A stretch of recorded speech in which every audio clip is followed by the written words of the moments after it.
మనం ఈఎంఐలో కార్ కొంటున్నప్పుడు కంపల్సరీగా ఈ రూల్ అనేది ఫాలో అవ్వాలి. అదే 24/10 రూల్.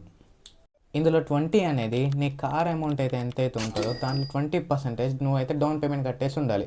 ఎగ్జాంపుల్గా 10 లక్షలు నీ కార్ అనుకో, దాంట్లో 2 lakhs అనేది నువ్వు డౌన్ పేమెంట్ కట్టి ఉండాలి. అది కూడా నీ సేవింగ్స్ అయి ఉండాలి ఆ 2 లక్షలు అనేటివి. రెండవది 4, నువ్వు ఏదైతే కార్ కొంటావో దాని ఈఎంఐ అనేది 4 years లోపే ఉండాలి. 4 years కంటే పై నుంచి ఉండకూడదు. ఎందుకంటే మనకి వడ్డీ ఎక్స్ట్రా పడుతుంది ఆ 4 years మించి ఉంటే.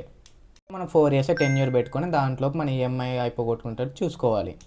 ఈ 10 అనేది నీ శాలరీలో నీ ఈఎంఐ అనేది 10% అయి ఉండాలి నీ శాలరీలో. ఫర్ ఎగ్జాంపుల్ ఏదైతే శాలరీ వస్తుందో దాంట్లో నీ ఈఎంఐ అనేది 10% అయి ఉండాలి. ఈ రూల్ ప్రకారం నువ్వు సంపాదించగలిగితే నువ్వు కార్ కొనేటరకు అర్హుడు అని చెప్పొచ్చు. లేదనుకో కార్ కొనొచ్చు, కాకపోతే ఫ్యూచర్లో మనకి ఈఎంఐ కట్టకపోయినా ఈఎంఐ కట్టడానికి ప్రాబ్లమ్స్ అయితే వస్తాయి.